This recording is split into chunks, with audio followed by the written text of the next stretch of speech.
This conference will now be recorded. Well, thank you, all of you, for joining us on our virtual business networking meeting. This is kind of analogous to a live meeting that I normally do at Kenneth's Chop House in Canonsburg in Pennsylvania, where we meet once a month to do business networking. But since these videos tend to stay around the internet forever and ever, I just want to mention that today is Monday, the 23rd of March in 2020. So we're right in the middle of the coronavirus pandemic. So of course, we're not allowed to do face-to-face meetings. So I thought I would take the opportunity to do a virtual meeting and at least keep the business connections going until we can go back to doing the face-to-face meetings. But the nice thing is, this also gives the opportunity to people that are maybe a little bit geographically removed from us, from Canonsburg and Pennsylvania, to join us, as in the case of Papa. So that's one nice thing about doing this video conference. So what I'm going to do is I'm going to unmute you one at a time in the same order that I have you on this list from the system, so that you can introduce yourself for a minute or two, your name, maybe where you're at, the product or service that you do. And then at the end, I'll just open it up for everybody. And, hopefully through the introductions, maybe some ideas of questions came up for further discussion. And again, unfortunately, because of what's going on with coronavirus, I'm sure we're not going to be short of things to talk about there. And we'll end this up in 30, 45 minutes, give or take, unless again there's just a lot of stuff to talk about. So we'll start here. So Bob, if you want to unmute yourself and do your introduction, please. Yeah, so I think I've unmuted myself. Is that correct? Yes, we can hear you. Excellent. Well, a real pleasure to be invited by you, Sal. I appreciate you thinking of me and including me on your list. I'm a financial advisor there in South Point, and have been to a number of your meetings there at the Chop House. And as far as a little bit about myself, I've been licensed to do investments for well over 20 years. I have my general securities license, Series 7, and also a registered investment advisor, along with most of the insurance licenses. Of course, as you guys could imagine, most of my phone calls from clients have been, what the hell is going on? Excuse my French. It's been traumatic, and it's never pleasant to go through one of these times like this, unfortunately. But this is the nature of the beast. So if you're going to start trying to earn a little bit more money than you would get putting your money in the bank, why then you get subject to the vagrancies of the market, which for the most part historically have been very, very good. But as part of that, you have to go through a great deal of at times negativity. Of course, I've been through a number of these now, and typically they don't last very long, but people really get upset about them, understandably. And so that's pretty well it. I work with a lot of small business owners. I do a lot of systematic investments and retirement planning for folks. I enjoy that. I think part of my goal as a financial advisor is to help folks navigate that and try and save something towards that like a big vacation that we all are hoping to last long enough to get there and have something when we do get there. And that's what I really focus on most days, is helping individuals with planning towards that vacation and what can we put aside today that maybe will give you something in the future. And if that's something that would be of interest to any of you, I would be happy to talk with you on a one-off basis. So I am licensed not only in Pennsylvania but Ohio, Sal. So I know you travel over from Ohio to conduct a lot of your business, and so I imagine most folks are from either the Pennsylvania or the Ohio market that are on the call today. So that's a little bit about me. Okay, excellent. Thank you, Bob. Oh, and by the way, and this is in general for the entire group, I have your emails because I was part of logging in, but if you want to, in the chat box, send maybe your contact information, phone, websites, whatever you want to share, then I'll just put it all together and email it back out to everybody in this group. So, again, to facilitate, if you want to have one-on-one conversations after this, I'll aggregate whatever you want to put in the chat box and send it back out to everybody. So, all right, Bob, thank you. Jennifer, if you want to unmute yourself and do a little introduction, please. Hello, Jennifer Lau, Jen Lau Agency. Basically, I got my start consulting to domestic nonprofits that had operations overseas. I consult to a variety of different businesses and nonprofits. I recently had a political candidate I was consulting to. I have years of experience in corporate world and nonprofit world among almost 6 degrees. So I do a little bit of a mix of everything. Okay, excellent. And thanks for inviting me, Sal. Oh, you're very welcome. Thank you. And thank all of you for taking time out of which even again, with everything that's going on and everybody trying to work from home, I'm sure still people are very busy, maybe if not more busy. But so thank you, and thank everybody. All right, Joe, if you want to introduce yourself. Hello, everybody. My name is Joe Gardonis. I have a graphic communications business in which I specialize primarily in graphic design of all sorts, whether it be branding design, logo design, print advertising, as well as website design and web content writing and social media consultation. I primarily work with small business and startups and nonprofit organizations, but I recently just in the end stages of completing a website redesign and rehosting job for Penn State Greater Allegheny campus. And the unique thing on top of the fact that I handle all the different areas of expertise I do, 4 different areas, I'm able to give this all up to 50% cheaper, well, I should say lesser value than the average market firm, design firm in the area, which I believe that with the current economic situation we're dealing with right now, that will really come in handy. So, yeah, Joe Gardonis, J Graphic Communications. Perfect. Thank you. Melissa, if you would like to introduce yourself to the group, please. Sure, awesome. Thank you for having me. I have not made it to the Chop House yet. So one of these days, hopefully we'll be able to actually shake hands and get to know one another. But I'm happy to be here today. I'm with American Web Devs, which is a software development company. But a lot of people think we do websites. So Joe, I think you and I should probably get together because I would love to pass along. That's not my favorite work to do. So if I could have somebody to pass that on to, that'd be amazing. But yeah, so we do a lot of software development, and like Bob, most of our clients are small to medium-sized businesses.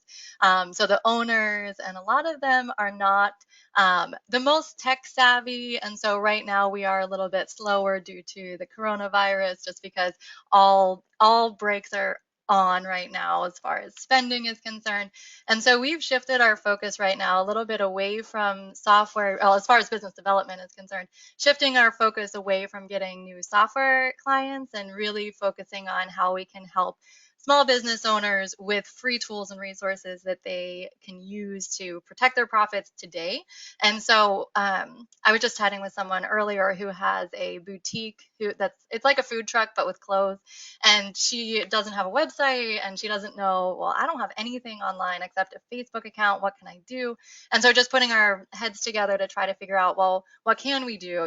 Obviously you're not going to invest in software right now, but there are a lot of tools that you can use. And so we were talking about using Google Forms and just coming up with strategies that don't cost a lot of money, that you don't need a developer for, but maybe you just need tech advice.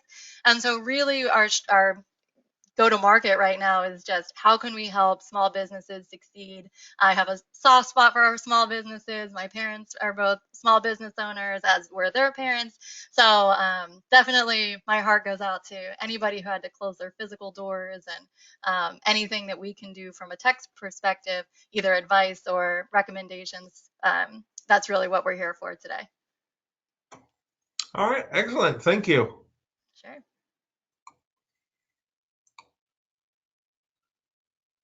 And Papa, if you would please unmute yourself and introduce yourself to the group.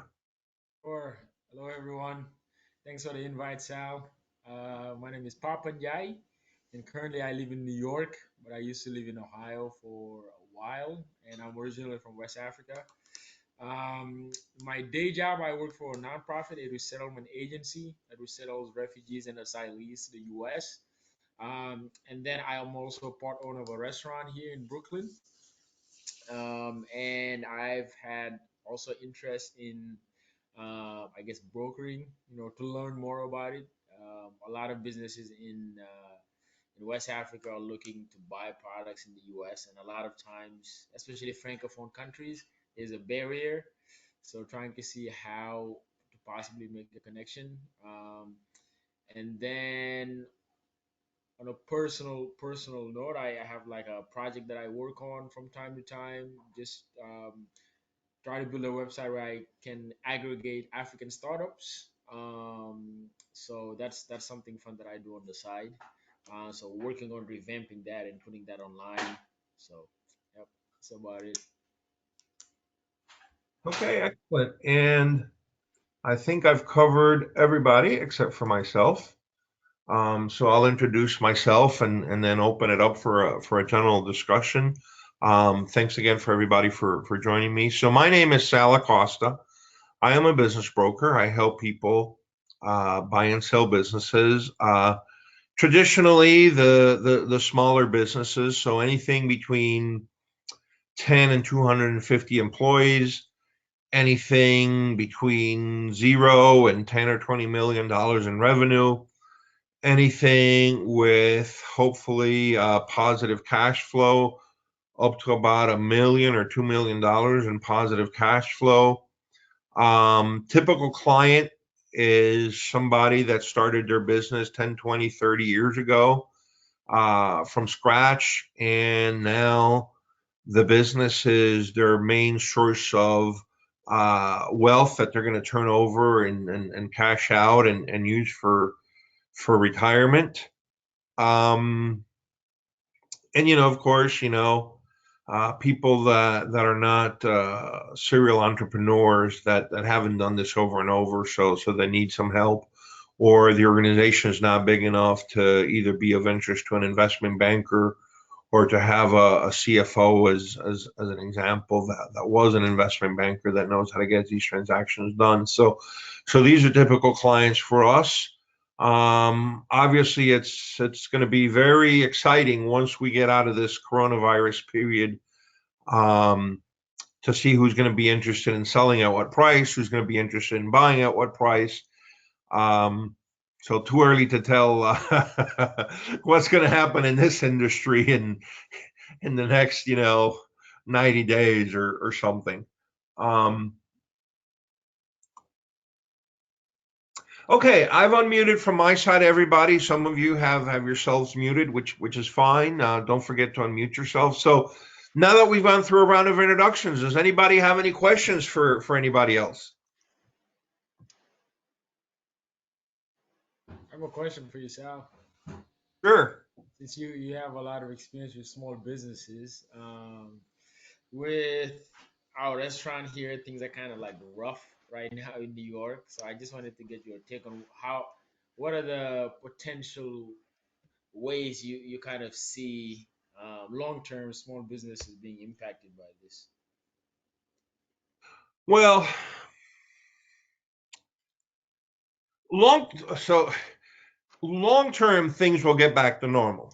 Okay, now part of it is we have to define what we mean by long term. Okay, so to me, long term is 2, 3, 4, 5 years from now. I think if the businesses that can survive and that will be around 2, 3, 4, 5 years from now, when they look in the rearview mirror, this will be a blip in their radar.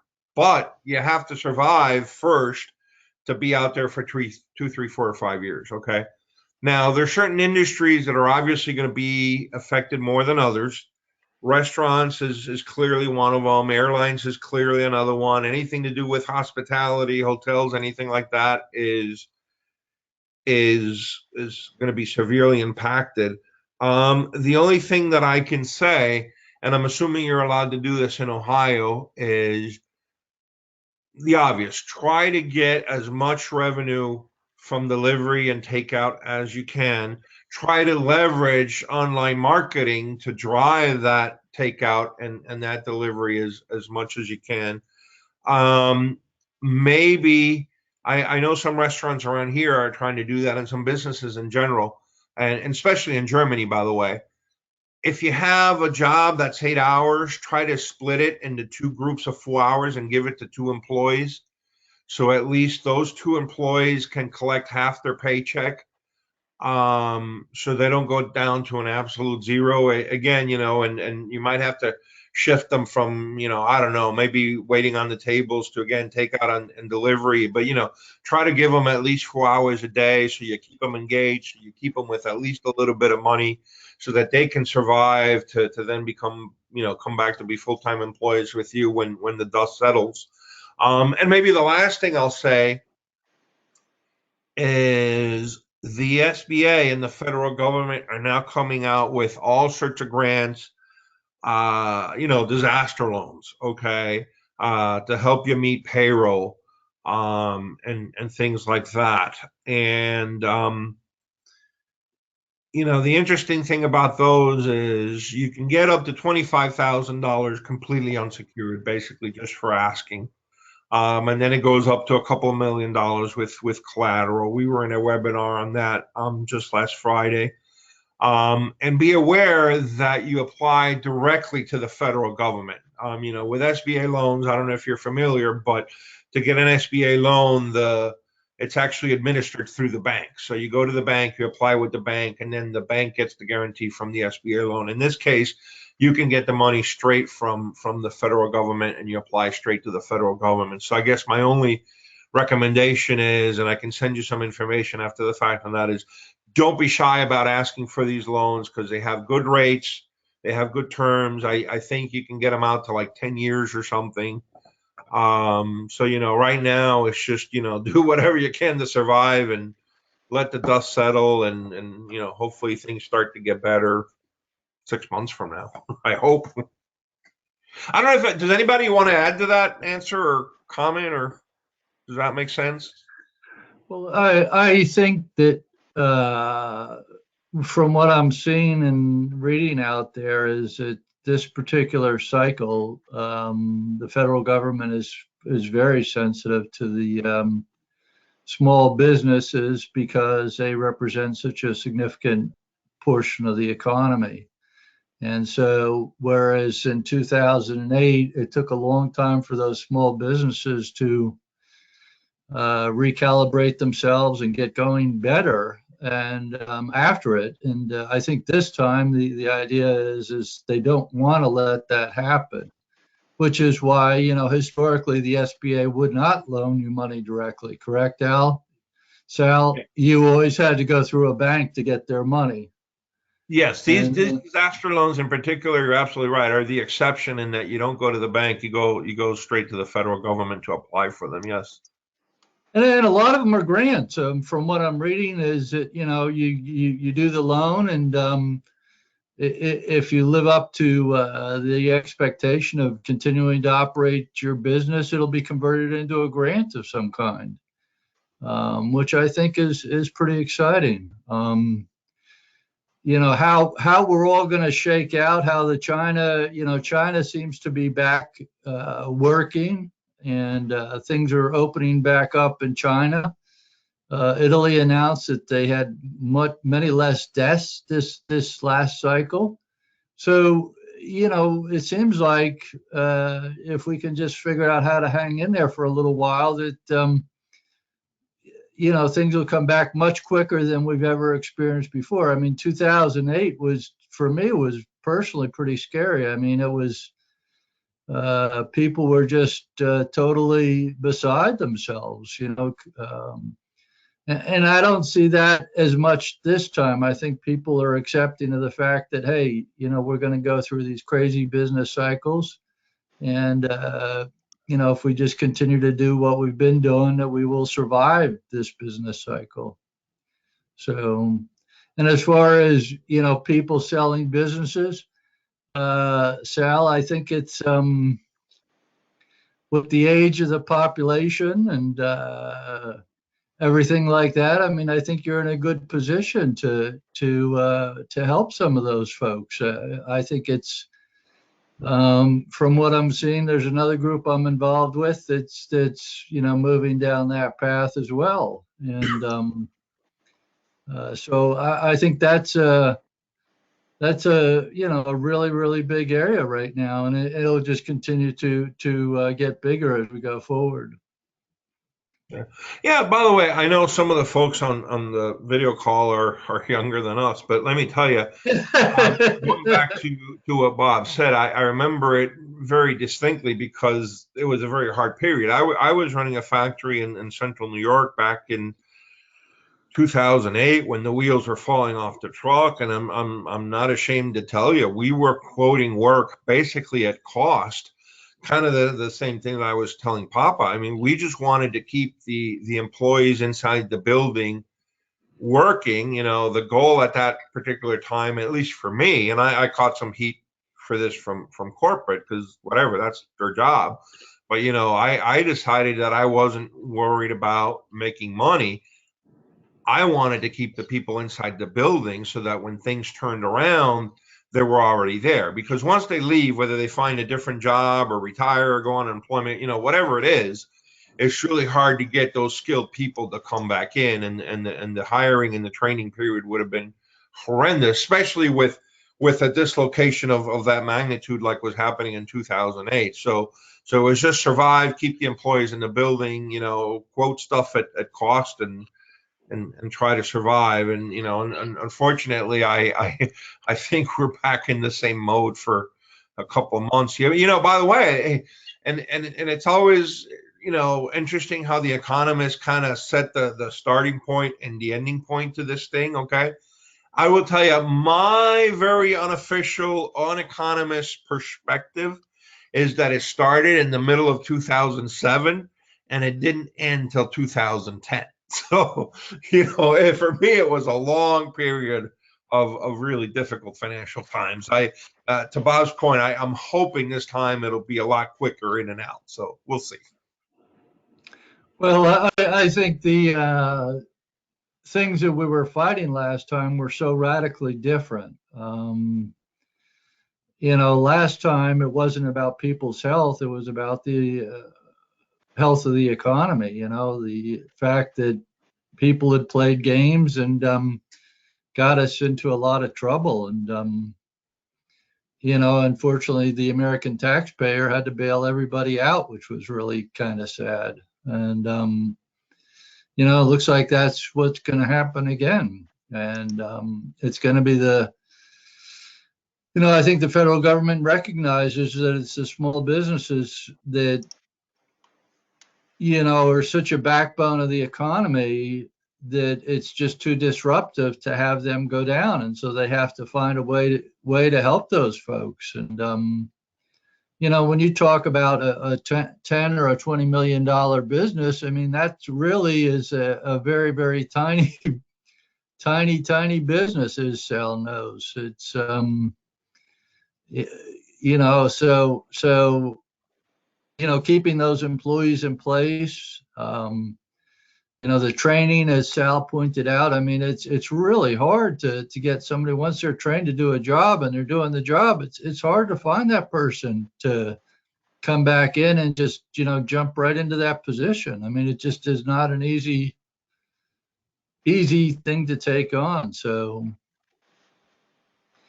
Well, let me anyway, ask you this, Joe and Melissa. I mean, what are you guys? I mean, I know we're all cooped up at home, so I mean, I was going to say, what are you guys seeing in the field? So the field meaning people you talk to on the phone or video conference or email. I mean, what are you guys seeing? Definitely fear of, the economy right now and fear of the future. I was listening to a podcast and I really liked what they said. They said, when the tide goes out, you can see who's been skinny dipping. And so, and so small businesses that, um, strong small businesses, it hasn't been that long yet. So I don't think that we need to panic quite yet. Definitely take precautions, and absolutely for a restaurant to do deliveries and, just do the hustle is very important. Get creative with strategy is very important. I know the restaurants that I'm getting takeout from, they also bring me beer. So I prioritize who I'd get takeout from like who's Mhm. also offering that. Whereas maybe before they weren't. And so they adapted their strategy to like, oh, well, I want to reach millennials. So I'm going to get some craft beers and take those along, or offer that. Whereas before maybe they didn't have that. So just getting creative. And I think that the government cares a lot about small business, but also I'm in Swickley, Pennsylvania, and so I live in a small town and I'm near other small towns that really care. And so it's just like I feel my neighbors and like everybody coming together being like, support small business. Like, I just ordered books from the bookstore. You guys should do that too. Order, So we're talking amongst each other, oh, Papa's restaurant has a deal. You guys should order. Well, maybe he'll do a neighborhood drop off or Sunday brunch drop offs or something like that. So I mean, I'm seeing a lot of small businesses come up with creative strategies, and I'm loving it. And I'm also seeing community kind of rise above, and I think that some good will come of it. So I'm personally optimistic. Let me just mention something real quick, and Joe, I'll let you talk about what you're seeing from your side, but because I thought this was so creative, and I heard it from somebody the other day, is a lot of people, because they feel the need to support their local restaurant and the community that may be a mom and pop or whatever, not part of a big chain, even though those are also mom and pop in the sense that they're a franchise. But anyway, they're going out and they're buying gift cards, recognizing that they can't use them right now. They can't go to the restaurant right now, but quite honestly, they're doing to put a little bit of money in the pocket of the owner of the restaurant. And then again, 6 months from now, when things are back to normal, they'll just go to the restaurant and use the gift card or give it to somebody else that'll go in 6 months and use the gift card when things are more at a normal level. So I thought that was ingenious, and maybe share that idea with your friends. Is, hey, if you want to support your local restaurant, just buy some gift cards and give them to friends. Yeah, So Joe, what are definitely. you seeing? Well, I'm going to be honest, just talking to people, there is kind of a fear of the unknown. And I know some people are like, well, why don't they outline things more clearly? And that there's a lot of that, just like people getting antsy because they don't know. I mean, I have friends that are talking on the phone with me, like, I hope they don't like, you know, lay me off or, sort of thing in their respective profession. But I just think though, and it's funny because I have a blog post coming out on my website about what I'm about to say, but like this whole ordeal is forcing businesses to get more creative with how they're going to make it through a time like this, and that's one of the things that I highlight is what can you be doing while this is going on, and we're all working from home, and some of us are still busy, I would assume, and some of us maybe we're not as busy. Well, how are you going to utilize the time properly? Well, I would tell anybody just start working on the back end of your business more, perfecting your craft more, because so many times you just kind of get busy and just getting the work done and getting paid and all, and then you don't you know you have a time to pay a little more attention to detail, and I think that's the positive thing that come out of this. And I think the other thing is too, you have to stay positive during this ordeal because unfortunately, if you look at news headlines for what they are, it's not always going to look good. But if you keep your eye on the good news and the positive, like I didn't even know about, as Bob talked about, Italy having a lower death rate today. I think that's good, obviously, because they've been hit really hard by this. And I mean, even the fact that like the state of New York today, they're going to start getting drugs that are going to treat the coronavirus, which is good, obviously. And they're doing clinical trials for the vaccination and at record timing. Normally, this takes months and months to, you know, stick with it, but, they're finding a way to get it done. And I think people are coming together and, how can we support local businesses? How can we be mindful of this? And what can we do to get through this? And, hopefully it's just a matter of a few months. If it's longer than that, well, you just kind of got to dig in and, do what you can. And, as Sal, you were saying, like, for now, in 2008, you had to quote just to cover the costs just because you wanted to keep people. Well, I mean, you know, this is just a time we're all going to have to get more competitive with what we're doing and even pricing and being charitable at the same time. I mean, I recently, I actually today messaged my clients, some of my continual clients, and told them that I'm going to push back their due dates 2 weeks, just to kind of compensate for this. And, I've gotten good, response on that. Just to understand it, look, we all got to kind of do what we got to do for now, and we got to support each other and do what we can. So that's my take on it. Hey, Jen, I'm going to go for you, but before I do that, I want to ask Papa a question because you have your restaurant up there in Brooklyn. Are you doing? I'm assuming because I'm not familiar with New York and Brooklyn, but I'm assuming you're allowed to do takeout and delivery, and if you want to share kind of how that's working, uh, because I know I was very surprised. The CEO from McDonald's came out on CNBC the other day, and if I heard this correctly, because again, it was very surprising to me, he said that under normal conditions, the drive-through is only 20% of their revenue. I would have thought it was higher. So even if it doubled, let's say from 20 to 40, because again, the main part of the restaurant's not open, it's still a struggle to survive with 40% of your revenue. So anyway, Papa, what are you doing? Are you doing delivery, takeout, and how's that helping you stay in business? Yeah, most restaurants here are doing delivery and takeout. There is no more dining in. I think almost 2 weeks now. So we're doing delivery and pickup and delivery through the. We don't have an in-house delivery, but we use the apps. We use Caviar, Grubhub, Uber Eats, those ones. Historically, delivery hasn't really been that strong for us, except maybe sometimes for brunch, just because we do like a French and African fusion. It's not the best type of food really for delivery. So it was not really a strong business for us. So it's good that I'm getting some ideas here. But one thing that I thought it would be really busy in general with the delivery, but I think a lot of people are in New York, probably also around the country, but in New York especially, people are really, I think, scared of getting food from that they don't have control over because they don't really know if the person handling their food is following sanitary guidelines. So I think that's kind of scaring people a little bit. So I'm checking the restaurants numbers going around. I don't really see it's not really that busy. So I might try some of the ideas that were shared here.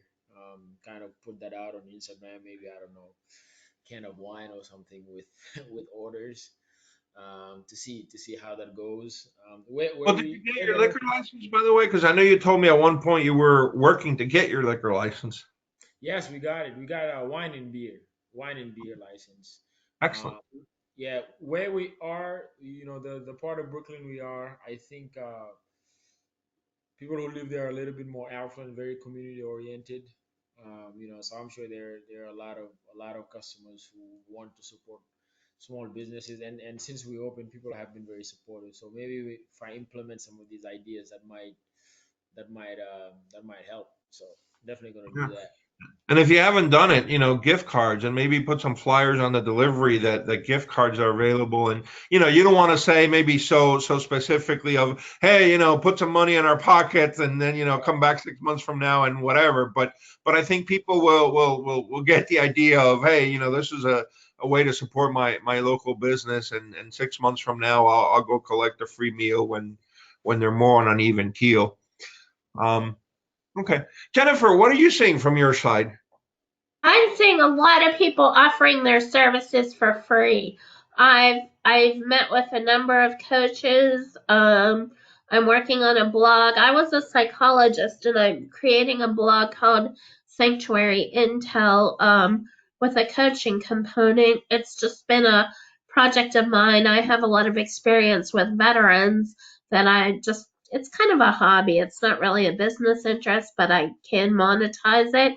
But I've been talking to a lot of coaches, and they are offering services for free, business coaches, life coaches. I was really amazed at the number of people that are pulling together and, you know, being charitable. It just shocked me, especially from some of the people it was coming from, because their fees are, one of the fees was about 3,000 a month. So for her to pony up free services, I was quite surprised pleasantly. I'm seeing some fear around here. There's a lot of elderly people in West Virginia. Over 50% of our population is elderly. So, it's a little bit of a different feel than Pittsburgh and Ohio. So I do have the SBDA email for Pennsylvania. That's my SBDA. If anyone wants me to forward it to them about the money, and that's about it. Just trying to get through this peacefully, calmly, and healthily. Okay, excellent. Well, it's about 2:41, and so I don't want to go, the full hour simply because I think it's a little bit harder to do that on a video conference when we're not face to face. But I will maybe if somebody has, again, out of any of us, one last question, and then we'll kind of shut it down. So any last question or comment that anybody wants to get in the video Yeah, conference on the record? Sure, Jennifer. Papa, if you want to talk to me about some of your work in Africa, we might be able to collaborate. I don't know if you're with any humanitarian organizations that deal in public hospitals or roads or schools, but there may be a way to collaborate. I've worked with other organizations in Africa. Sure, I'll definitely send you an email. Okay, thanks. So Okay, any one last one. Anything, any questions or comments? Just it was a pleasure today to talk with everybody, and glad to see that we're all surviving this craziness, as it were. And I think it's interesting, Sal, that you adapted, and this is just all part of living and learning. And so I've been on a lot of these video chats, and it really boggles my mind. People are all over the place when we're doing these, and it's really shocking. Um, it's a whole different way of communicating, and I don't know if it's good or bad, but I definitely can see it's a different way of communicating, and as opposed to the in-person, sit at a table and have a meal. So in any event, it was nice talking with all of you. Thank you, Sal, for putting it together, and my hat's off to all of you. I hope you survive and have great success, and that this is just a mere blip on the road as we move forward. Yeah. Well, and let me say this then, and I'll close it. Maybe being overly optimistic, I haven't canceled the in-face meeting at Kennan's Chop House that's scheduled We always do the second Monday of every month. So in April, I think that's the 13th. Obviously, as we get closer, and if depending on how the environment looks, I'll cancel that. But then we'll have one in May. So I guess long story short is, as soon as we can have these again, and as soon as soon as things start to get a little bit of a semblance of a more normal, we'll go back to having the face-to-face meetings over there at Kenneth's Chop House, which is a nice thing is we get to have lunch too. I think all of you, except for maybe Melissa and Papa, have gone at some point. So be aware of, we're going to try to restart that as soon as we can. All right. Well, I don't want to take up any more time because, again, I know you're busy. Thank you all for joining me. I will try to do these periodically, maybe once a week, again, until we can start doing these face to face. So keep an eye out. If you liked it, we'll try to do it once a week. And same thing, we had 6 people on today. I will try to limit it to 10 just because it gets a little bit unruly if it's more than 10 people. But thank you all for participating in this one. And I'll share everybody, whatever you've sent in the chat, I will email back out so everybody has everybody's websites or emails or whatever was shared in the chat. I'll pass on to everybody that's here today. Thank you, Good. guys. Stay safe. Thank you. Stay healthy. All right. Thank you all. Bye. Thank you.